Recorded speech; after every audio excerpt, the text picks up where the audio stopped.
Good evening everyone. So hopefully आपने अच्छे पैसे बनाए होंगे आज के दिन। एंड हमने जिस तरह से डिस्कस किया था उसी हिसाब से मार्केट ने काम किया है। एंड उसमें से एक डिस्कशन ये भी था कि अगर रेंज के नीचे निकलता है तो हो सकता है वापस अंदर घुस जाए, बट अगर किसी को ट्रेड लेना है तो ले सकता है। तो जिसने भी किया था ये, इसके नीचे एक अच्छा ट्रेड बना 500 एंड 500 से आप देखो एक बाउंस आया, 60 पॉइंट्स आपको वहाँ पे मिल गए, राइट। एंड मैंने कहा भी था डब्ल्यू टाइप्स के पैटर्न बहुत बनते हैं, बट मतलब एग्जैक्टली डब्ल्यू नहीं है। देखो इस तरह के पैटर्न्स बहुत बनने लगे आजकल मार्केट में, जो आपको बार बार यहाँ पे डराएंगे कि डब्ल्यू नहीं बन रहा है, बाद में लास्ट में जाके उसको खींच देंगे। तो ये ट्रिपल बॉटम टाइप्स पैटर्न बना दे रहा है आजकल, ठीक है। डबल बॉटम, ट्रिपल बॉटम, ये सब बहुत बन रहे हैं। और बैंक निफ्टी में भी देखो, बैंक निफ्टी में लास्ट में जाते जाते क्या ही मूव मिला है। बैंक निफ्टी में आपको कहा ही था 100 पॉइंट पे ट्रेल करते रहना, नीचे जाते रहे, और 44,000 के नीचे भी 100 पॉइंट पे ट्रेल करने बोला था, राइट। अगर आपका ट्रेलिंग एसएल हिट भी हो गया होगा तो आपने अच्छे प्रॉफिट्स बनाए हैं रेंज के नीचे, और प्लस 44,000 आपका एक लेवल था जिसके ऊपर बाइंग कर सकते थे, राइट। वापस से 44,000 से एक अच्छी बाइंग। तो आप यहाँ से देखो लगभग आपको 200 से 250 पॉइंट यहाँ पे एकदम 3-4 कैंडल के अंदर अंदर मिल गए, ठीक है। अब ये बाउंस क्यों आया था ना, मैं बताता हूँ आपको। मंथ एंड में जो म्यूचुअल फंड्स होते हैं, फंड हाउसेज होते हैं, वो लोग क्या होता है, वो लोग अपनी पोजीशंस को क्रिएट करते हैं, ठीक है। उसके अंदर में आज के दिन लगभग कुछ बड़ी अमाउंट के फंड्स कोटक बैंक में आया था, ठीक है। तो वो कोटक बैंक, अगर आप जाके आज का चार्ट देखो, कोटक बैंक में 3 बजे, ठीक 3 बजे देखो एकदम कैसे बाउंस आया है, नेगेटिव से एकदम किस तरह से भागा है। लगभग लगभग 2060 के आसपास, आई डोंट रिमेंबर कितना चला गया था, 2000 साढ़े, मैंने तो ट्रेडिंग क्लोज कर दिया था, मैंने अपना प्रॉफिट बुक करके। तो काफ़ी अच्छा भागा। एंड भारतीय एयरटेल भी देखना 890 का एक स्पाइक लगा के आया था। तो ये सब हुआ था, इसके वजह से ये बाउंस मिला, बट हाँ लेवल के हिसाब से बाउंस अपने को मिल गया। आप देखो 44,000 पे रजिस्ट करा, जैसे 44,000 ब्रेक किया, मिल गया। अब ये मूव किसको कैप्चर करना पड़ा होगा, जिन्होंने ये मूव मिस किया होगा। अगर आपने ये 44,200 के नीचे ये मूव कैप्चर कर लिया तो फिर इसकी ज़रूरत थी नहीं, यहाँ पे प्रॉफिट्स आपके अच्छे बन गए थे। यहाँ पे किसी ने भी अगर बुक मूव यहाँ पे तभी लिया होगा आपने, अगर आपने प्रॉफिट्स बुक नहीं किया, ठीक है। या फिर सुबह में ट्रेड नहीं कर पाए थे। तो इसी तरह से 500 के आसपास भी हुआ था। ये तो बहुत ही खतरनाक सा चल रहा था निफ्टी, बट यहाँ से बाउंस चल रहा था धीरे धीरे, अचानक से नीचे, फिर ऊपर, क्या कर रहा था भगवान जाने। बट मेन अच्छी ट्रेड यहाँ पे मिली अपने को, और यहाँ से एक अच्छा बाउंस भी प्ले करने को मिला, स्कैल्पिंग। मैंने यहीं पे सब बुक कर लिया था, 500 के आसपास पूरा बुक कर लिया था। एंड मैंने कहा भी था कि 500 एक इंपॉर्टेंट सपोर्ट है, ठीक है। तो अब कल के लिए क्या है, कल के लिए एकदम सिंपल रखते हैं। ये एक इम्पॉर्टेंट लेवल है, यहाँ पे सेलर्स आए थे, और दूसरा ये एक इम्पॉर्टेंट लेवल है, यहाँ पे सेलर्स आए थे, ठीक है। और ये एक इम्पॉर्टेंट लेवल इधर पे है, ठीक है। तो एक बार इसमें चल लेते हैं, चार्ट को थोड़ा सा जूम इन कर लेते हैं, zoom zoom out I mean. तो अगर आप देखोगे ये 480, 480 एक इम्पॉर्टेंट लेवल है, ठीक है। तो मार्केट अगर 18,480 के नीचे तोड़ के अगर सस्टेन करने लगती है तो आप डाउन साइड के लिए आप ट्राई कर सकते हो। ये आपका इंपॉर्टेंट सपोर्ट हो जाएगा 480 का।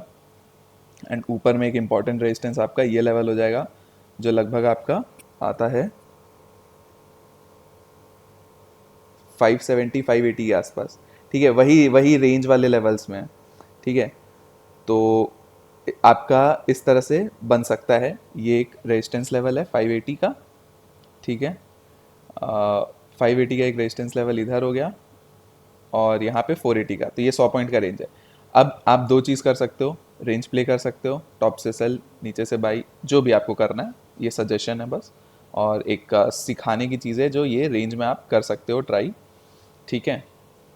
रेंज में ट्रेड करने का यही एक तरीका होता है, प्लस कल एक्सपायरी भी है, तो हो सकता है मार्केट को रेंज में रख दे, ठीक है। स्टार्टिंग में फर्स्ट हाफ में रेंज में रखे, सेकेंड हाफ में खींचे, जो पिछले कुछ एक्सपायरी से हो रहा है, तो ये पॉसिबिलिटी है। और अगर 480 टूट जाता है तो फिर उसके बाद डाउन साइड कंटिन्यू आपको और मिल सकती है। आपके टारगेट्स फर्स्ट यहाँ तक हो सकते हैं 400 तक के, ठीक है। 400 तक के फर्स्ट टारगेट्स आपके हो सकते हैं। ये इंपॉर्टेंट सपोर्ट लेवल है, ये भी टूटा तो फिर आपका नीचे 300 भी घर खुल जाएगा, ठीक है। फिर वो पैनिक सेलिंग जोन में चला जाएगा। इसी तरह से बैंक निफ्टी में भी है। बैंक निफ्टी में क्या है, बैंक निफ्टी में यहीं से रिजेक्ट हो गया, इस जगह से, इस जोन से, ठीक है। कल के दिन मार्केट अगर फ्लैट खुलती है, जहाँ भी खुलती है, मार्केट अगर इस जोन के ऊपर वापस निकल जाए, ठीक है, 300 के ऊपर वापस निकल जाए, तो आप 500 तक के लिए आपको टारगेट्स मिल सकते हैं। 300 से 500 आपका, ये आपका नेक्स्ट रेजिस्टेंस 300 है, ये टूटा तो नेक्स्ट रेजिस्टेंस 500 है, ठीक है। ये आपके लेवल्स है। और अगर यहीं से रिजेक्ट होता है, वापस से खुल के ऊपर जाता है और रिजेक्ट हो जाता है, तो अगेन ये एक लेवल याद रखना, ठीक है, 50 का ये एक लेवल है, याद रखना। 44,050 इस लेवल के नीचे वापस से आपको यहाँ तक के टारगेट्स, 800 तक के टारगेट्स वापस मिल सकते हैं, ठीक है। अब दूसरी और एक चीज़ क्या है ना, कि आप ये भी कर सकते हो टॉप से सेल, अगेन वही रेंज प्ले, टॉप से सेल, बॉटम से बाई। तो अगर मार्केट आपको यहाँ पे आसपास मिलती है, तो आप ये देखो एक इंपॉर्टेंट रेजिस्टेंस है 300 के आसपास, तो यहाँ से आप एक सेलिंग अपॉर्चुनिटी आपको मिल सकती है, आपका ये एक रेजिस्टेंस लेवल है, ठीक है। तो अब से मैं लेवल्स मार्क कर दिया करूँगा, तो आपको पता है कैसे प्ले करना है। मैं आपको गाइड करूँगा ऑब्वियसली कि उसको किस तरह से प्ले करते हैं, रेंजेस को कैसे प्ले करते हैं, तो ये चीज़ अपने को करके चलना है। हाँ, अब अगर 43,800 ये टूट गया ना, तो 43,700 एंड 43,500 यहाँ तक आप आ सकते हो, ठीक है। 600 भी बीच में रहेगा।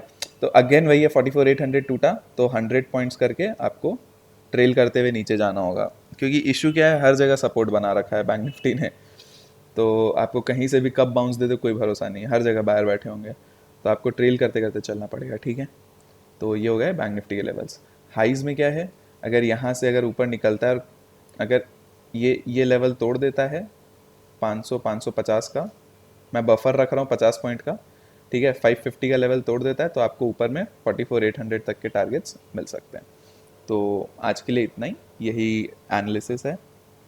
और सेकेंड चीज़ है, आज ये यूएस में कुछ यूएस में आपका डेथ सीलिंग का वोटिंग होने वाला है।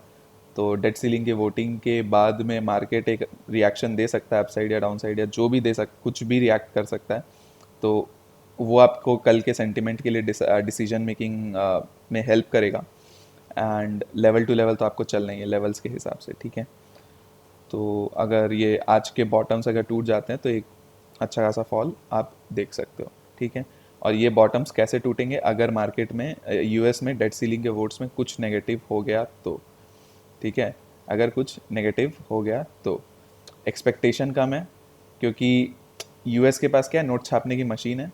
डेट सीलिंग में क्या है, डेट सीलिंग क्या होता है ना, बेसिकली आपको बता रहे कि एक लिमिट है, ठीक है, सपोज ये एक लिमिट है, आप यहाँ तक ही डेट ले सकते हो, तो इस लिमिट को बढ़ाने की बात चल रही है। ये लिमिट अगर बढ़ जाएगा, ठीक है, तो आप और कैश छाप के आप अपने डेट्स को क्लियर कर पाओगे।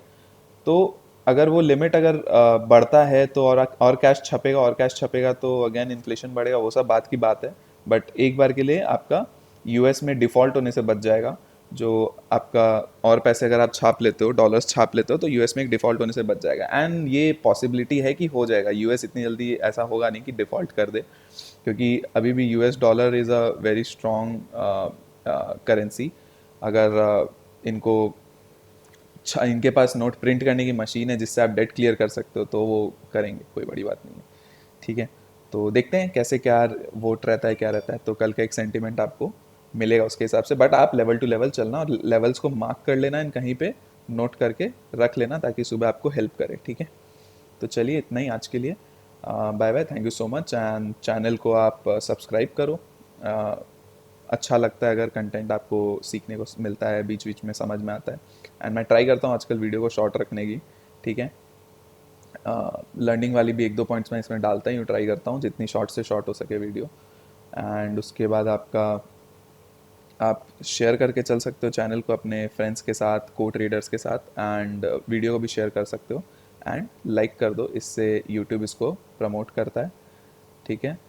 एंड हमें भी इससे मोटिवेशन मिलेगी काम करने में, ठीक है। सब्सक्राइबर्स बढ़ेंगे, लोग बढ़ेंगे, फैमिली बड़ी होगी, तो हमें भी मज़ा आएगा, ठीक है। तो चलिए आज के लिए इतना ही, बाकी डिस्कशन कल करते हैं। Thank you so much, bye bye.